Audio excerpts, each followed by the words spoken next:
Meus amados irmãos, eu quero convidá-los a abrirem suas Bíblias no livro de Marcos, mais uma vez. Hoje nós vamos estar meditando no capítulo 2.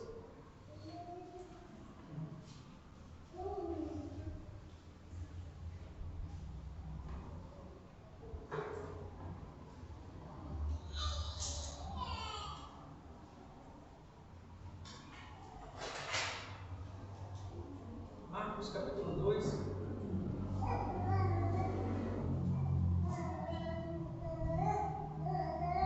E nós vamos ler a partir do verso 18. Vamos ler até o capítulo 3, verso 6. Marcos capítulo 2, verso 18 até capítulo 3, verso 6.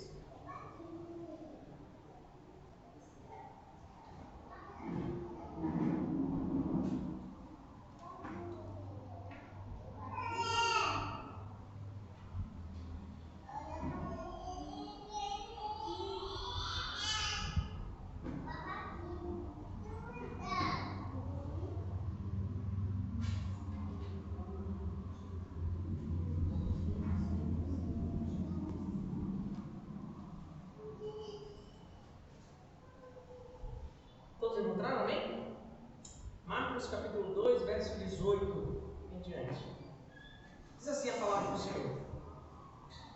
Ora, os discípulos de João, os fariseus, estavam jejuando. Vieram alguns e lhes perguntaram: por que motivo jejuam os discípulos de João e dos fariseus, mas os teus discípulos não jejuam? Respondeu-lhe Jesus: podem porventura jejuar os convidados para o casamento, enquanto o noivo está com eles? Durante o tempo em que estiver presente o noivo, não podem jejuar. Dias virão, contudo, em que lhes será tirado o noivo, e nesse tempo jejuarão. Ninguém costura remendo de pano novo em veste velha, porque o remendo novo tira a parte da veste velha, e fica maior a ruptura.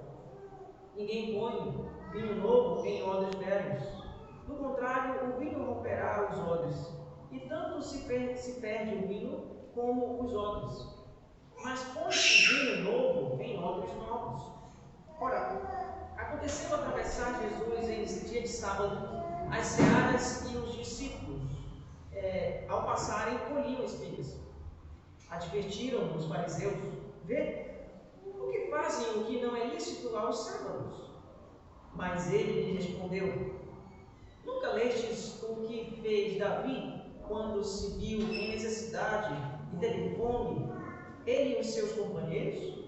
Como entrou na casa de Deus no tempo do sumo sacerdote Abiatar, e comeu os pães da proposição, dos quais não é lícito comer, senão os sacerdotes, e deu também aos que estavam com ele, e acrescentou: o sábado foi estabelecido por causa do homem, e não o homem por causa do sábado.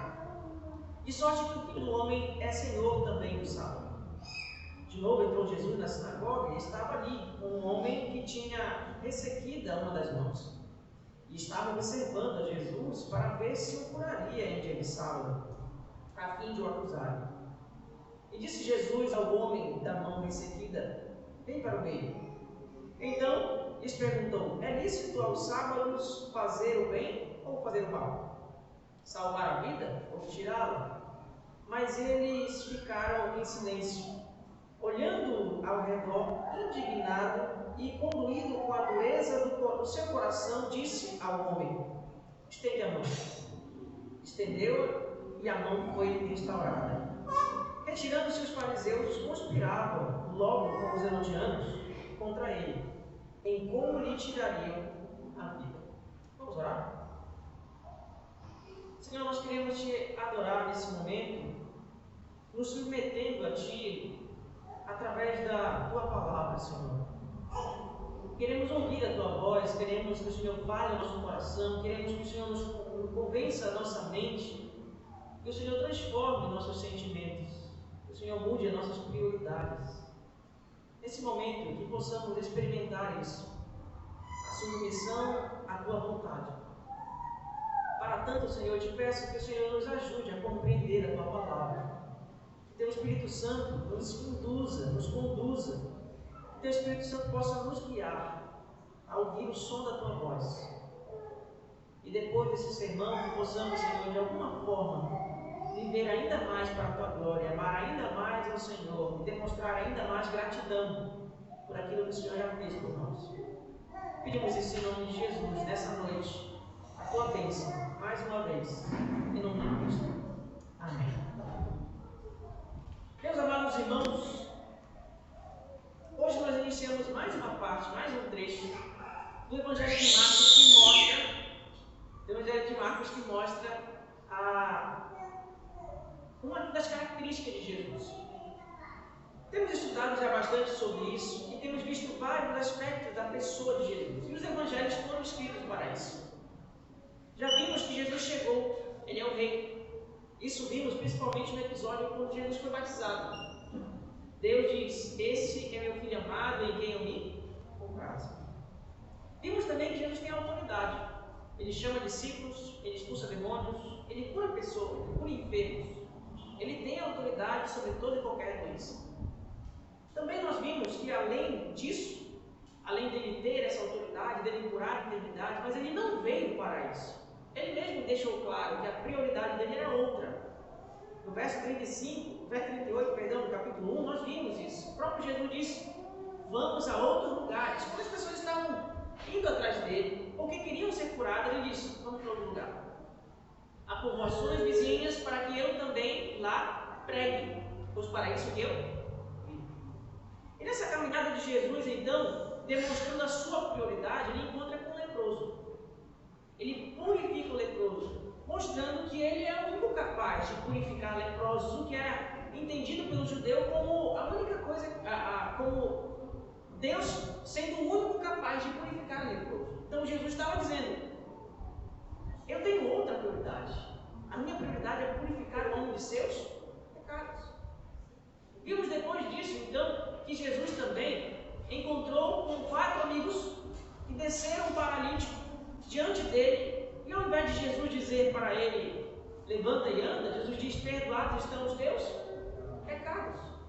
Ora, eles ficaram meio que sem entender, mas Jesus aproveitou o ensejo para demonstrar mais alguma verdade sobre ele mesmo, sobre o Evangelho, que era que ele é também Deus capaz de perdoar pecados.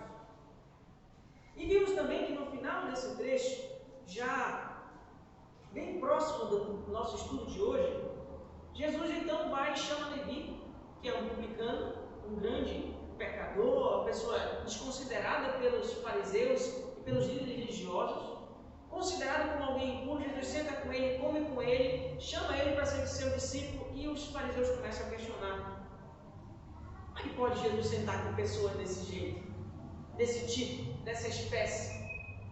E Jesus diz: eu não vim chamar justos, vim chamar pecadores.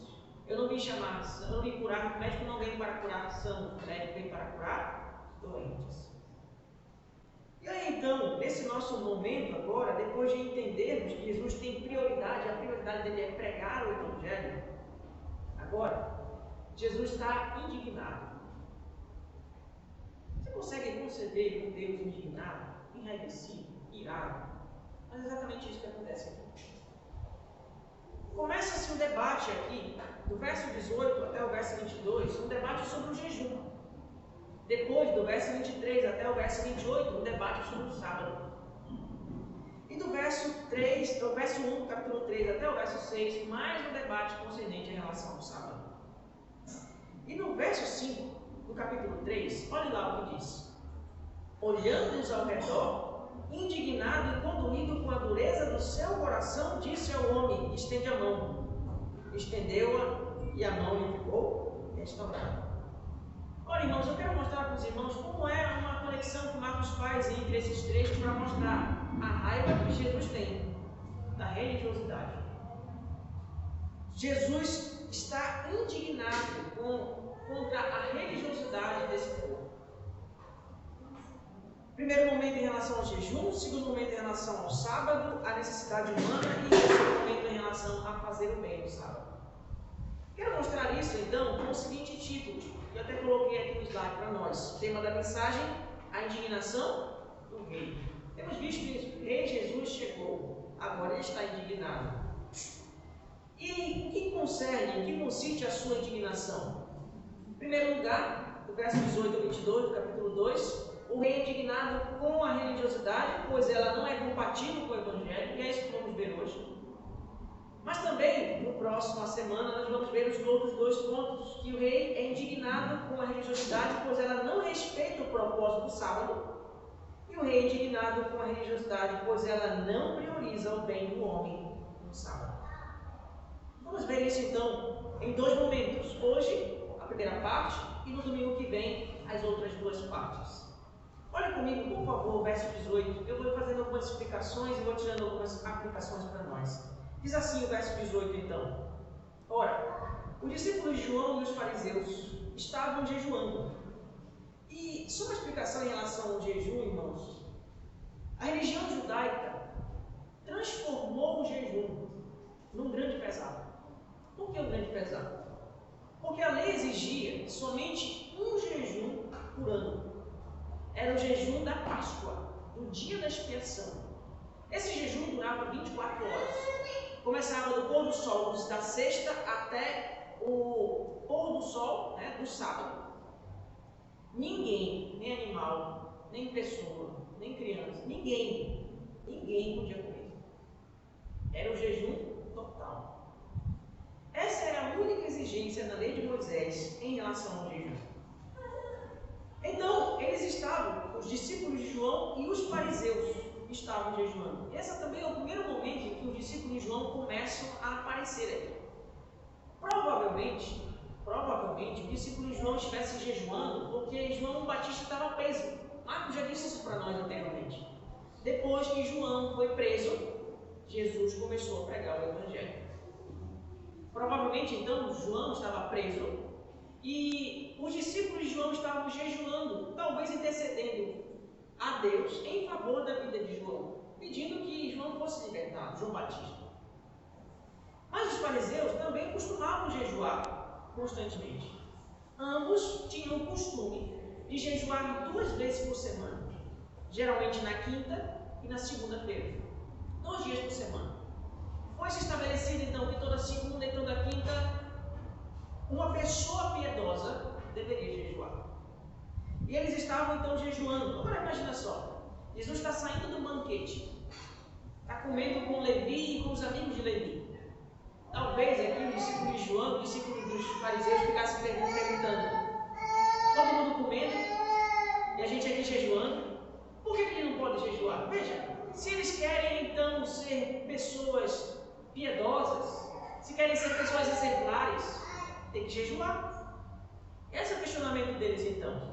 Continuando o verso 18 diz: vieram e alguns lhe perguntaram: por que motivo o jejum, o discípulo de João e o dos fariseus, mas os teus discípulos não jejuam?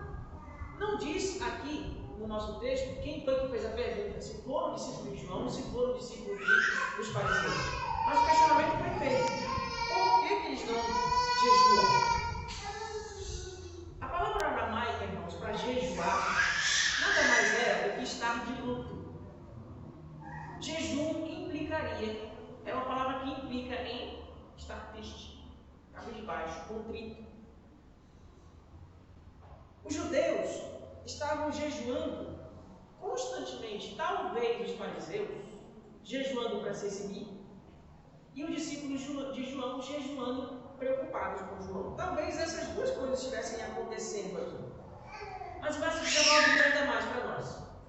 Respondeu-lhe Jesus: podem, porventura, jejuar os convidados para o casamento, enquanto o noivo está com eles? Essa é uma pergunta que Jesus faz. Jesus aqui está dizendo-se, está se mostrando como se fosse o noivo. Ele está se apresentando: pode os meus discípulos jejuarem enquanto o noivo está presente? As festas de casamento não eram muito parecidas com as nossas. Para falar a verdade, festa de casamento judaico demorava em torno de uma semana. Agora imagina só sustentar todos os convidados. E o noivo era responsável por sustentar, ou prover todo o alimento para os convidados durante uma semana, além da hospedagem. Imagina só, João. Convidar 50 pessoas, pagar o hotel para todas as 50 durante 7 dias, café, almoço e janta. Além disso, música, bebida, né? Comida à vontade, enfim. Quanto não sairia essa festa de casamento? Bom, as nossas festas, nossas não, né? Mas no geral, as festas de casamento hoje duram em torno de 50 mil reais por uma noite, um jantar, com algumas coisas durante 3 horas mais ou menos. Agora imagina só uma semana. Ora, Jesus diz assim: se o noivo está presente, é incoerente que alguém faça jejum. Imagina só que eu convido o irmão Giovanni para o meu casamento, e lá no meu casamento eu mandei matar porco, né? Mandei matar um boi, peixe assado. Imagina só essa comida aí. Dia todo, vários dias, né? Peixe assado, camarão, né? Que o pessoal gosta também. E aí o irmão Giovanni está lá durante alguns dias e vai dizer assim: não, eu não posso comer, desculpa, mas eu estou de jejum. A minha cara para o Giovanni disse: não, você veio para o meu casamento, vai jejuar? Não, pelo amor de Deus, não pode. A ideia é essa. Jesus está dizendo o seguinte: podem porventura jejuar os convidados do casamento enquanto o noivo não vem. Jesus não está contrariando o jejum, irmãos. Isso é muito importante nós entendermos. Não está.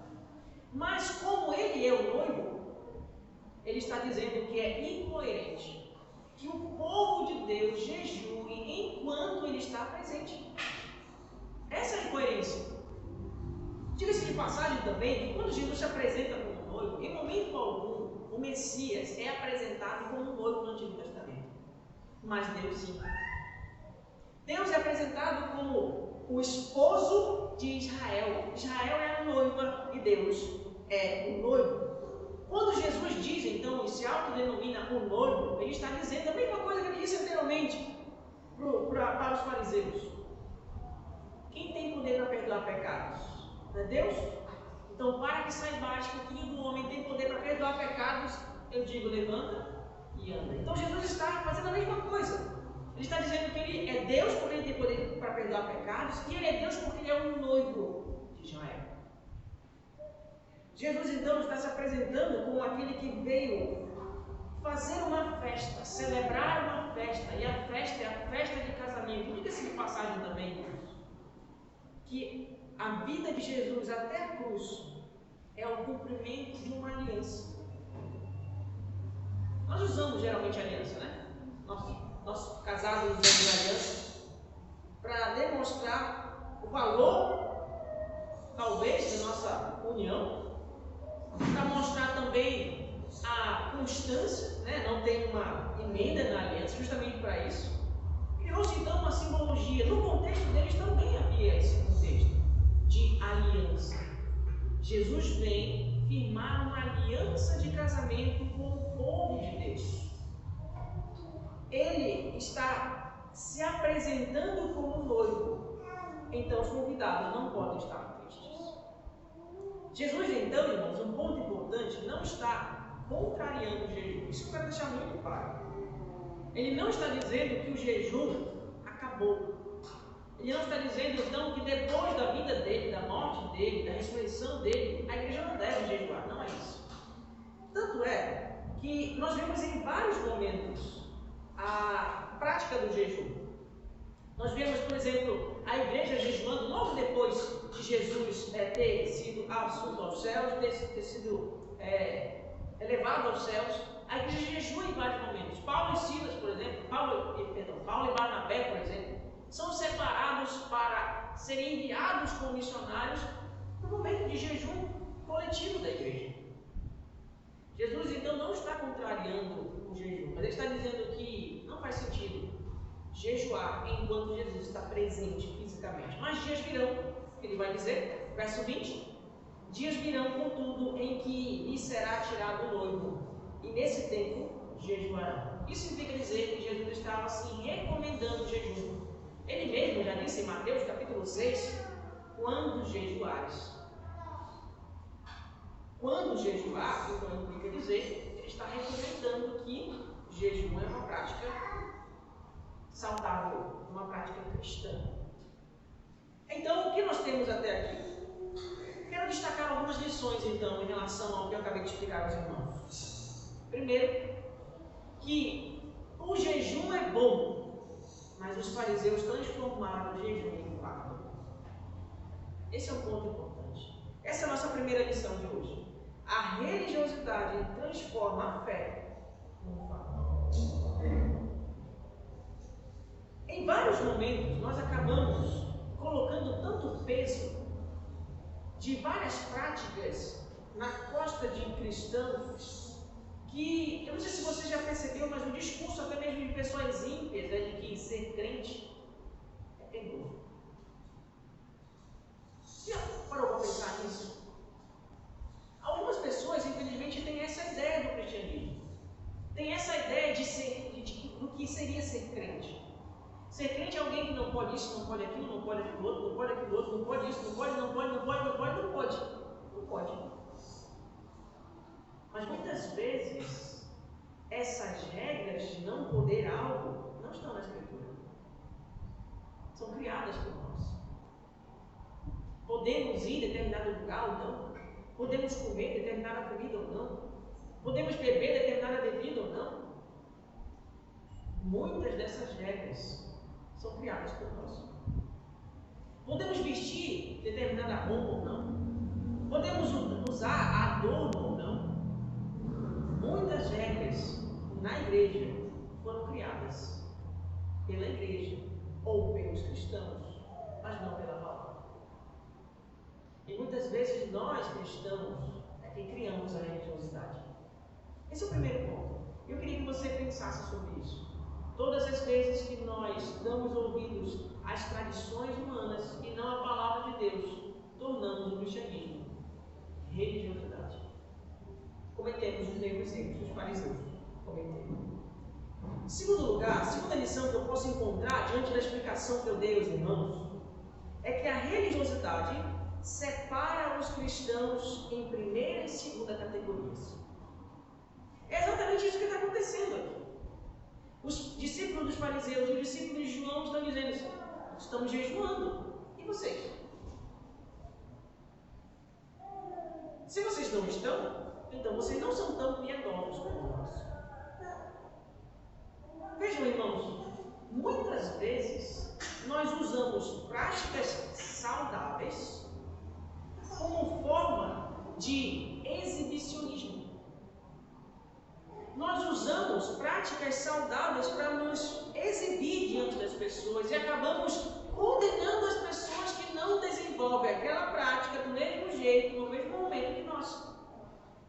Abra sua Bíblia, por exemplo, em Lucas, capítulo 18. Veja lá. Lucas, capítulo 18, verso 12.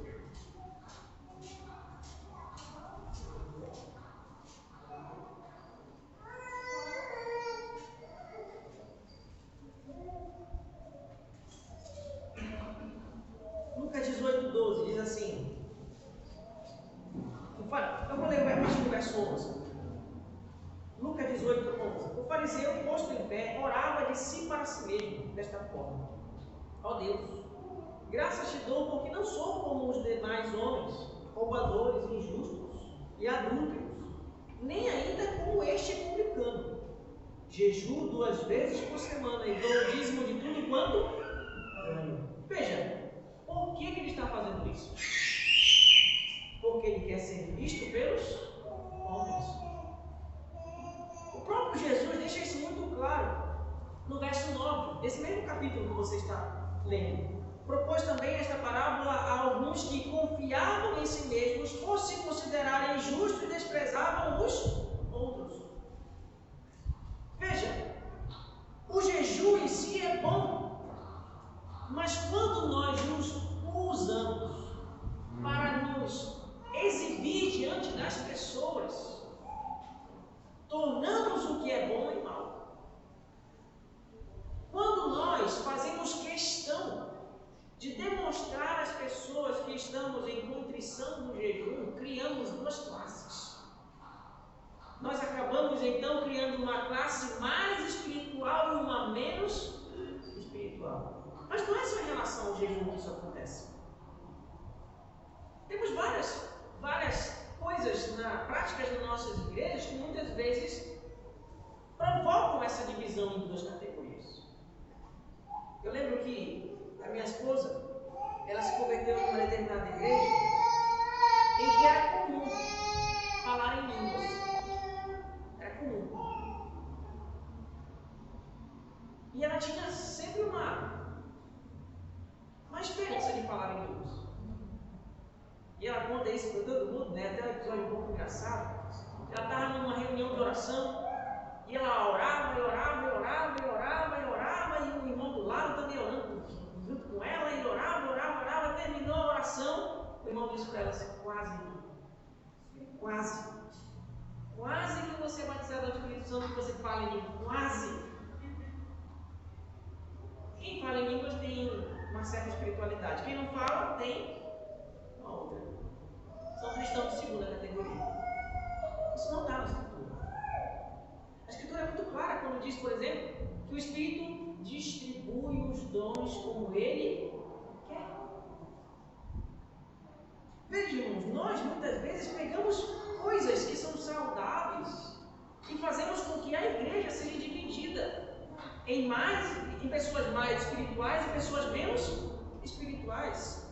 Os fariseus jejuavam para serem vistos pelos homens e para atrair a atenção de Deus. Eles faziam do jejum o palco de um teatro onde apresentavam o show de uma piedade que deveria encantar a Deus e impressionar os homens. Eles estão usando uma prática boa e nisso, de forma errada, criando duas categorias na igreja. Mas uma terceira lição, ainda diante do que eu expliquei aos irmãos, que eu gostaria de destacar. A religiosidade atrapalha a alegria de estarmos na companhia de Cristo. Veja, eles estão diante do Rei, diante do Deus encarnado, e ainda assim querem estar contritos. A religiosidade cega a gente. Muitas vezes isso acontece conosco. Ao invés de experimentarmos a alegria em Cristo, acabamos criando momentos de tristeza sem motivo. Nós, brasileiros, por exemplo, temos uma cultura de sermos alegres, não é verdade? Eu tenho um professor que ele foi meu professor aqui em São Luís, ele é suíço. Ele morou ali no seminário durante uns 3 ou 4 anos, 3 anos. E eu lembro que ele disse para mim que tinha uma dificuldade muito grande. O brasileiro era muito apegado, muito calorento, né? Muito, sei a palavra, acolhedor, né? Na cultura dele, você não poderia ir na casa do seu vizinho sem ligar e marcar horário. E ele penou com a gente, porque eu era seminarista, eu passava na frente da casa dele, toda vez que eu passava eu parava e chamava: "E aí, professor, tudo bem?" E tal. Eu começava a conversar com ele, e ele ficava se coçando, né? A gente combinou alguma coisa para agora? Não. E com o tempo ele foi se adaptando. Também em relação ao cumprimento, por exemplo, né? O brasileiro pega na mão, abraça, e aí, tudo bem, né? E o suíço, o europeu, de forma geral, né? É quase que um rau, né? Nós acabamos, com a nossa cultura brasileira, acabamos transformando muitas vezes o nosso culto, que deveria ser um culto alegre, porque fomos resgatados por Cristo Jesus para a glória de Deus Pai, num culto que é mais parecido com um funeral muitas vezes.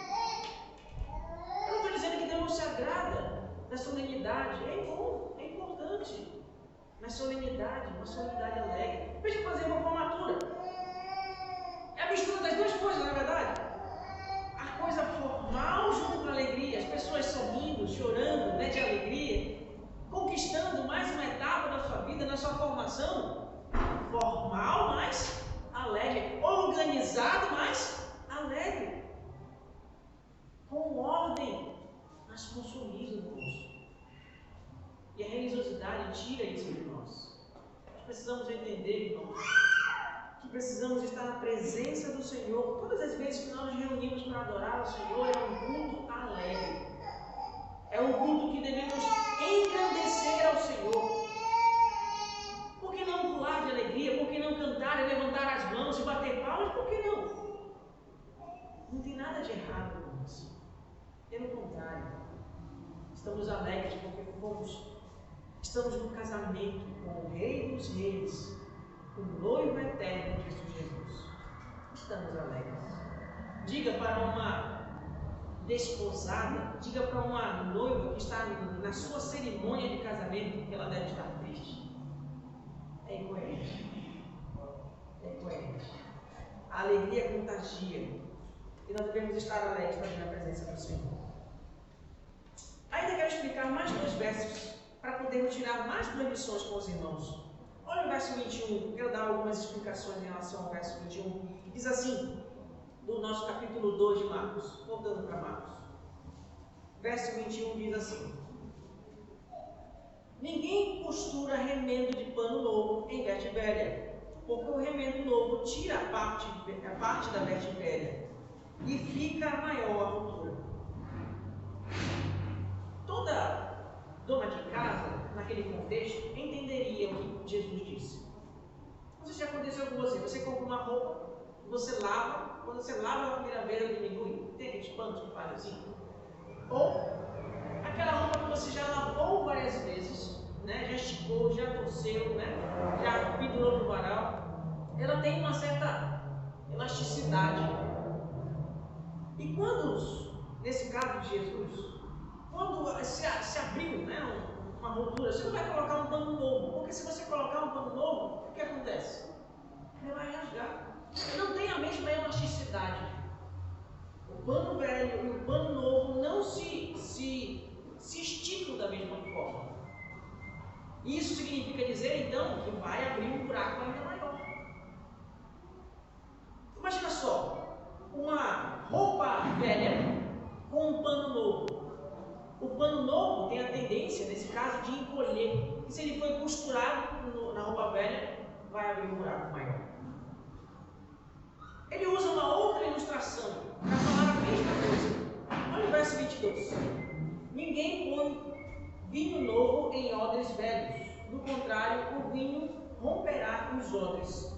E tanto se perde o vinho como os odres, mas põe-se vinho novo em odres novos. No nosso contexto, no geral, o que acontece? Os odres do nosso contexto são como caixas de madeira, né? Como se fosse uma caixa de madeira que você coloca o vinho lá e ele vai fermentando. E aquela caixa, ela segura uma pressão. Mas naquele contexto, os odres daquele contexto eram como se fossem uns sacos de couro. Que era um saco de couro novo, tira o couro, amarra as 2 pontas, coloca o vinho lá, o vinho vai fermentar, e conforme o vinho vai fermentando, os odres iam se esticando. E o que acontece? Se você pega então um odre velho, que já se esticou, e coloca um vinho novo, que ele vai fermentar, automaticamente o que vai acontecer é romper. Ele não vai aguentar, porque o vinho novo vai começar a fermentar e o odre já se esticou o suficiente. Vai derramar o vinho. Então Jesus usa essas 2 ilustrações para mostrar a incompatibilidade que há entre a religiosidade e a vida com Cristo. Isso nos leva então a nossa mais uma lição de hoje, que a religiosidade é incompatível com a mensagem do Evangelho de Cristo Jesus.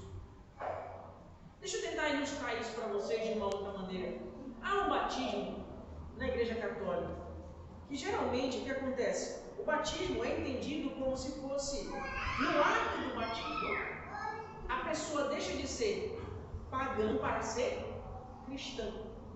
É como se houvesse poder no ato do batismo. Se a água derramada sobre a cabeça da criança ou na cabeça da pessoa que está entrando para o batizado, pudesse em si mesma purificar a pessoa. Ora, irmãos, o batismo não é visto por nós com a mesma ideia. Não é o batismo com água, não é a água em si que tem poder para transformar a pessoa de pagão para cristã.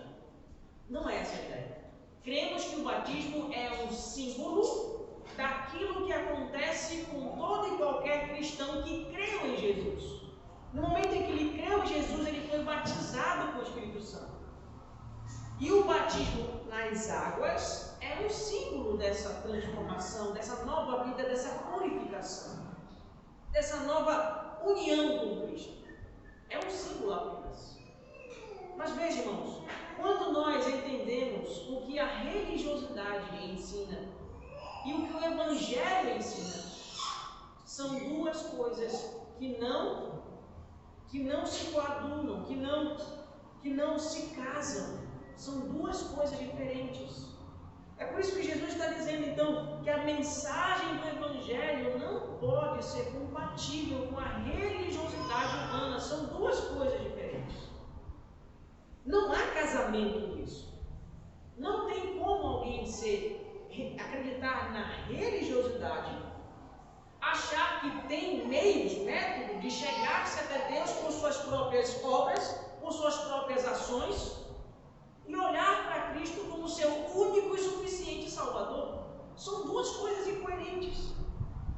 Crer em Jesus como o único que pode salvar-nos e é o único capaz de realizar a obra de salvação em nós, não pode, essa crença não pode casar com as boas obras, com a obra religiosa.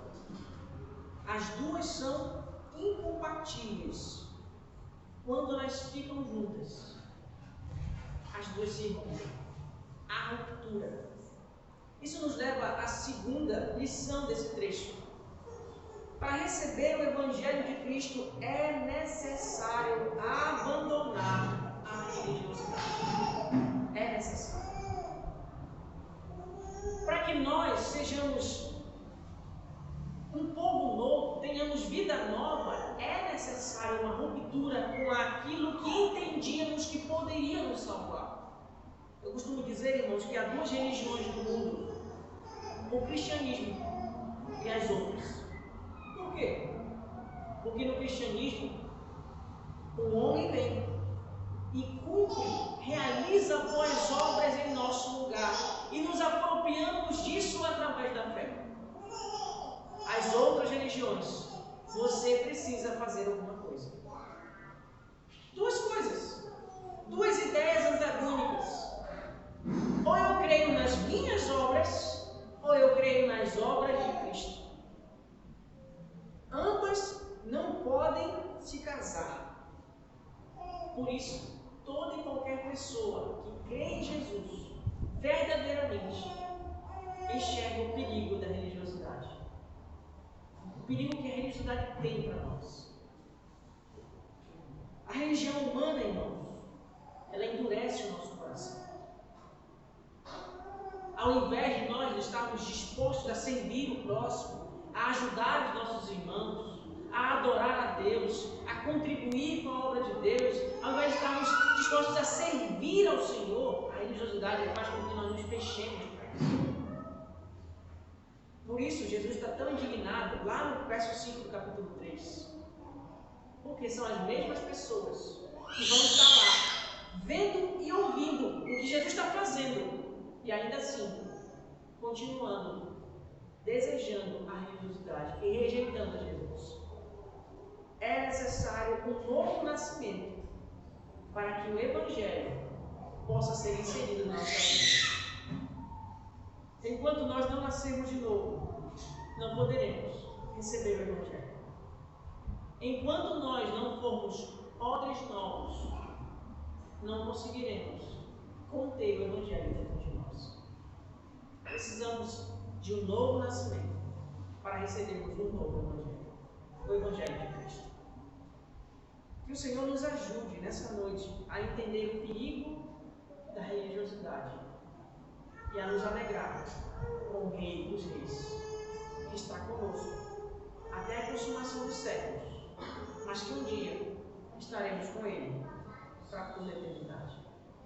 Vamos lá.